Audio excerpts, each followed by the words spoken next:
Hello friends, question number next question है कि test the convergence of the following series.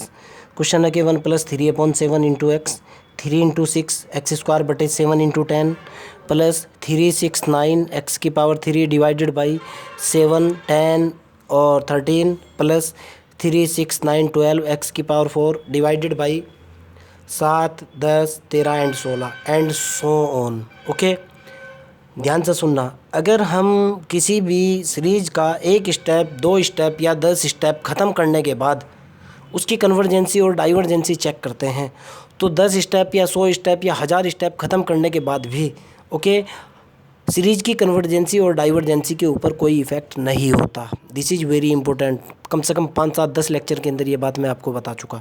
एक बात और भी बताना है बेटा, प्ले स्टोर के ऊपर RQ फिजिक्स के नाम से हम लोगों का एक एप्लीकेशन आने वाला है, जहां आपको फिजिक्स का, केमिस्ट्री और मैथमेटिक्स का बहुत जेन्युइन रेट में आपको जो है ना क्या क्या मटेरियल मिलने वाला है। साथ में जो है ना आपको PDF file, hand written notes भी मिलने वाले हैं। ओके, चलते हैं क्वेश्चन की तरफ। मैंने इस क्वेश्चन का जो है पहले वाले पार्ट को, पहले वाले स्टेप को ओमिट कर दिया। पहले वाला स्टेप अगर मैं इसका ओमिट कर दूंगा यानी मिटा दूंगा, तो सबसे पहले देखते हैं सीरीज क्या चल रही है। ओके, देखो बेटा, यहाँ से देखो आप, मेरे पास पहले वाला स्टेप तो मैंने इसका ख़त्म करा।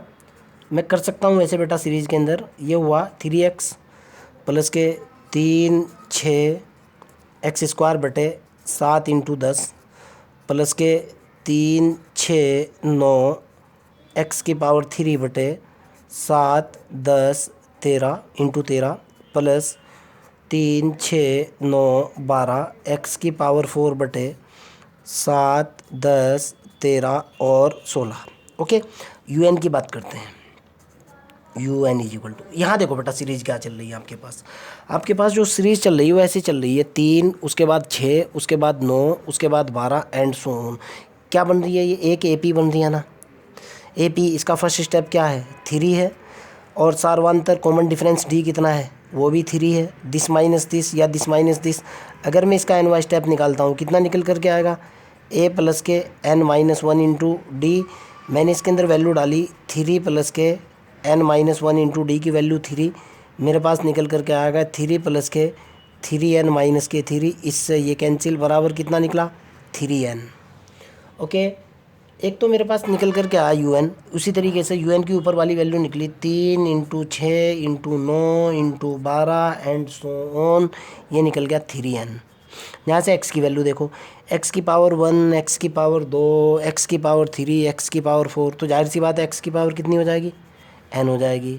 नीचे देखता हूँ, यहाँ से देखो बेटा 7, 10, 13, नीचे वाली जो सीरीज चल रही है वो चल रही है 7, उसके बाद 10 है, उसके बाद 13 है, 16 है एंड सो ऑन। ये क्या है? ये भी AP है। फर्स्ट स्टेप इसका कितना है? 7 है। D कॉमन डिफरेंस कितना है? बेटा बात मत करना, 10 माइनस के 3 7 बराबर कितना निकला? 10 माइनस के 7 बराबर D कितना निकल गया? आपके सामने है 3 निकल गया। यहाँ आप ऐसे भी बोल सकते हो 13 माइनस के 10 बराबर 16 माइनस के 13। बात तो एक ही है, कॉमन डिफरेंस तो 3 ही है।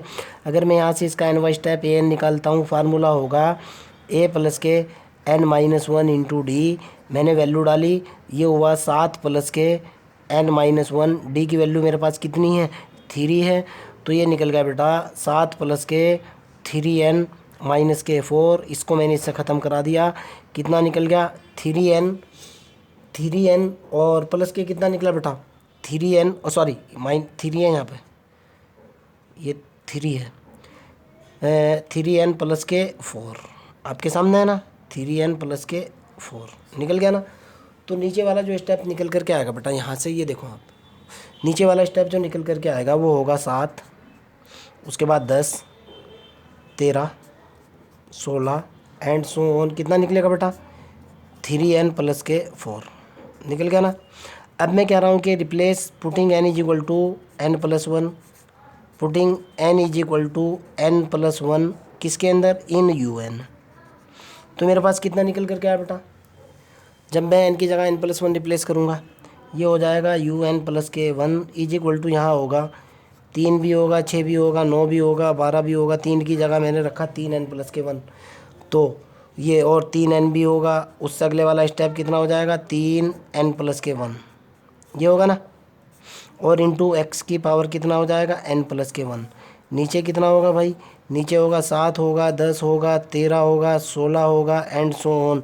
ये होगा 3n प्लस के 4 और n की जगह n प्लस 1 रखते ही ये हो जाएगा 3n प्लस के 1 और प्लस के कितना 4। एक बार और लिखता हूँ un प्लस 1 को।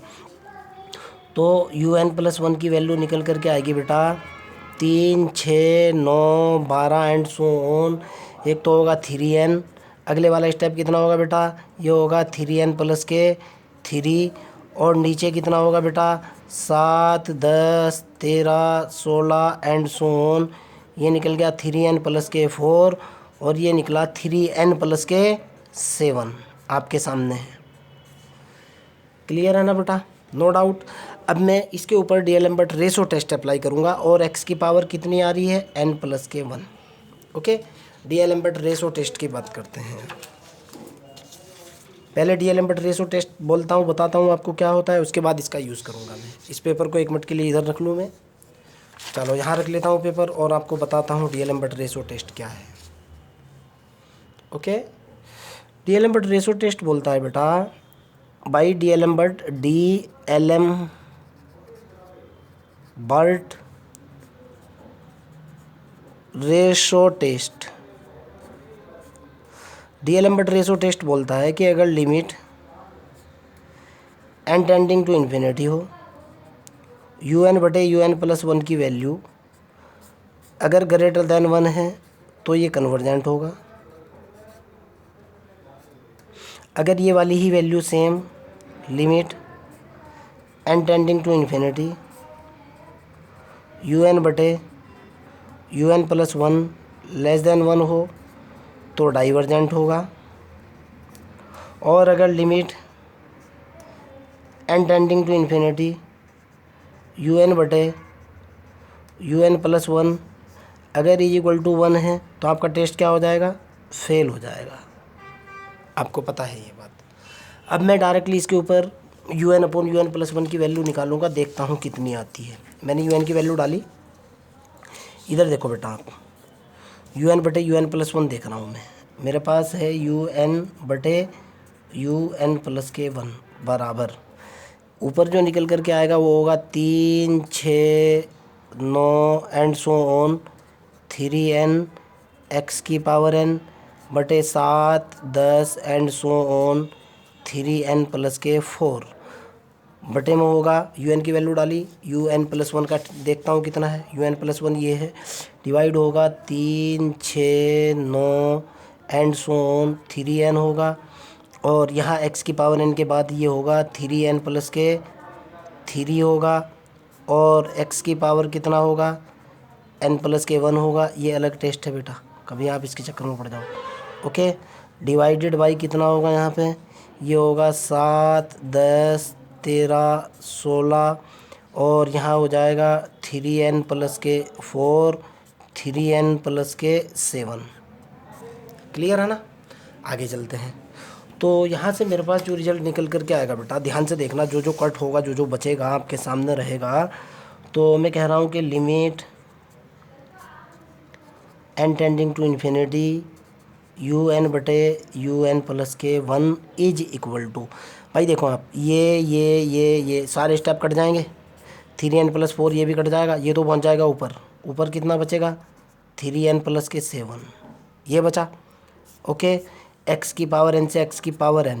अब ये स्टेप देखो बेटा ये स्टेप इसको कट करेगा, ये सारे 3n तक कट जाएंगे। कितना बचेगा 3n प्लस के 3, नीचे कितना बचेगा 3n प्लस के 3 और यहाँ कितना बचेगा इंटू 1/x बराबर। अब देखो बेटा, मैंने ऊपर से limit n tending to infinity करने के बाद मैंने ऊपर से 3n कॉमन ले लिया, कितना बचा 1 प्लस 7/3n बटे यहाँ से मैंने 3n कॉमन ले लिया, कितना बचा 1 प्लस के 3n कॉमन लेने के बाद 1/n। क्लियर है ना, नो प्रॉब्लम। 3n से 3n cancel, n tending to infinity आपको भी पता है कि 1/n बराबर 1/∞ बराबर 0 होता है। ये स्टेप मेरा 0 हो चुका, ये वाला स्टेप 0 हो चुका और यहाँ मेरे पास इंटू 1/x भी चल रहा है। फाइनली मेरे पास कितना बचा 1/x बचा। ओके, अब ये रेशो टेस्ट अप्लाई करो इसके ऊपर। तो by D'Alembert ratio test, by Alembert test, Alembert test जो बोलता है बेटा डी एलम्बर्ट रेशो टेस्ट कि अगर limit n tending to infinity, ये तो लिखा हुआ है ही यू एन बटे यू एन प्लस के 1, अगर ये ग्रेटर दैन 1 है, इसकी वैल्यू डालो आप, ये कितना निकल गया बेटा, ये निकल गया 1/x, इसकी टोटल वैल्यू 1 है, इसकी टोटल वैल्यू 1/x है। अगर ये ग्रेटर दैन 1 है, क्रॉस गुना करो इसका आप, क्रॉस गुना करने से 1 ग्रेटर दैन x पे क्या है, कन्वर्जेंट। देखो आप साफ साफ लिखा हुआ है, अगर limit tending to infinity u n बटे यू एन प्लस 1 की वैल्यू ग्रेटर दैन 1 है, और मेरे पास limit tending to infinity u n बटे यू एन प्लस 1 की वैल्यू आ रही है 1/x, यानी अगर 1/x ग्रेटर दैन 1 है, मैंने क्रॉस गुणा किया, अगर 1 ग्रेटर दैन x है तो कन्वर्जेंट है, इसका मतलब अगर 1 ग्रेटर दैन x है तो कन्वर्जेंट है। और अगर सेम अगर 1/x लेस दैन 1 है, इसका मतलब क्या निकला, 1 लेस दैन x है तो मेरे पास क्या है, डाइवर्जेंट है। और अगर 1/x बराबर किसके है, ये वाली कंडीशन अप्लाई कर रहा हूँ, बराबर 1 के हैं, यानी यहाँ से क्रॉस गुणा करने पर x बराबर 1 पर क्या होएगा, टेस्ट फेल। यहाँ आपका टेस्ट फेल हुआ है इस पर। ओके, फर्दर टेस्ट करूँगा अब मैं। ओके, नाउ पुटिंग x बराबर 1 इंटू यू एन बटे यू एन प्लस 1। पहले u n upon u n plus 1 की बात कर लेते हैं, उसके बाद करूँगा मैं यू एन बटे यू एन प्लस 1 की वैल्यू। देखो यू एन बटे यू एन प्लस 1 की वैल्यू है 3n प्लस के 7 बटे 3n प्लस के 3 इंटू है 1/x। ओके, मैंने इसके अंदर पुट किया, पुटिंग जहाँ मेरा टेस्ट फेल हो रहा है x बराबर 1, ये देखो आप x बराबर 1 इन यू एन बटे यू एन प्लस के 1 वैल्यू डाल दी मैंने। तो मेरे पास जो रिजल्ट निकल कर के आया बेटा यहाँ से, ये निकल कर के आया यू एन बटे यू एन प्लस 1 की वैल्यू निकली 3n प्लस के 7 बटे 3n प्लस के 3। क्लियर है ना। नाउ अब मैं रेबीज टेस्ट अप्लाई करूँगा। नाउ मैंने अप्लाई किया, apply Raabe's test. Raabe's test जो बोलता है वो ये होता है बेटा, limit n tending to infinity, अगर n इंटू यू एन बटे यू एन प्लस के 1 माइनस 1 अगर ग्रेटर दैन 1 है तो कन्वर्जेंट है, और अगर limit n tending to infinity n into u n बटे यू एन प्लस के 1 माइनस 1 लेस दैन 1 है तो डाइवर्जेंट है, और अगर गलती से ये इक्वल टू 1 के निकल गया n इंटू यू एन बटे यू एन प्लस के 1 माइनस 1 अगर बराबर 1 निकल गया तो टेस्ट क्या हो जाएगा, फेल हो जाएगा। फिर मैं क्या करूँगा, फर्दर टेस्ट लगाऊंगा, कोई दूसरा फर्दर टेस्ट करूँगा मैं। क्लियर है ना। अब यहाँ आ जाओ बेटा, राबीज टेस्ट अप्लाई करा मैंने इस पर, limit n tending to infinity n into u n बटे यू एन प्लस 1 की वैल्यू यू एन बटे यू एन प्लस के 1 माइनस 1 बराबर limit n tending to infinity n into u n बटे यू एन प्लस 1 की value है 3n plus के 7 बटे 3n प्लस के 3 माइनस के 1। ओके, सॉल्व करता हूँ, देखता हूँ कितना आता है। Limit n tending to infinity n into यहाँ से कितना निकल गया बेटा, 3n प्लस के 7 माइनस के 3n माइनस के 3 बटे 3n प्लस के 3 बराबर कितना निकल गया, 3n से 3n कैंसिल, ये निकला n इंटू ऊपर कितना निकल गया 4 बटे 3n प्लस के 3। ऊपर मेरे पास कितना निकल गया बेटा, limit n tending to infinity तो चल ही रहा है, ऊपर निकला मेरे पास 4n बटे 3 मैंने कॉमन ले लिया और n भी कॉमन ले लिया 1 प्लस के 1/n। ओके, n से n कैंसिल और n टेंडिंग टू इन्फिनिटी पे ये हो जाएगा 0। कितना निकला मेरे पास, ये निकला 4/3। देखो आप, n से तो n cancel, n tending to infinity पे 0, ये निकल गया 4/3। 4/3 का मतलब क्या है, 1। और मैंने आपको बोला था कि अगर ये ग्रेटर दैन 1 है तो क्या है, कन्वर्जेंट है। ग्रेटर दैन 1 का मतलब क्या है, कन्वर्जेंट।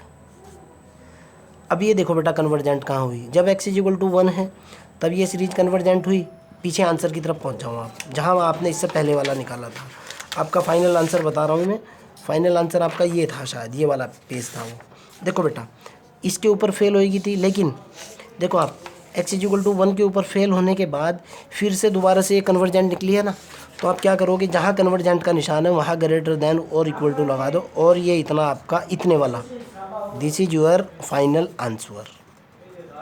आपका कोई डाउट हो, कोई प्रॉब्लम हो, you can directly ask me. Bye.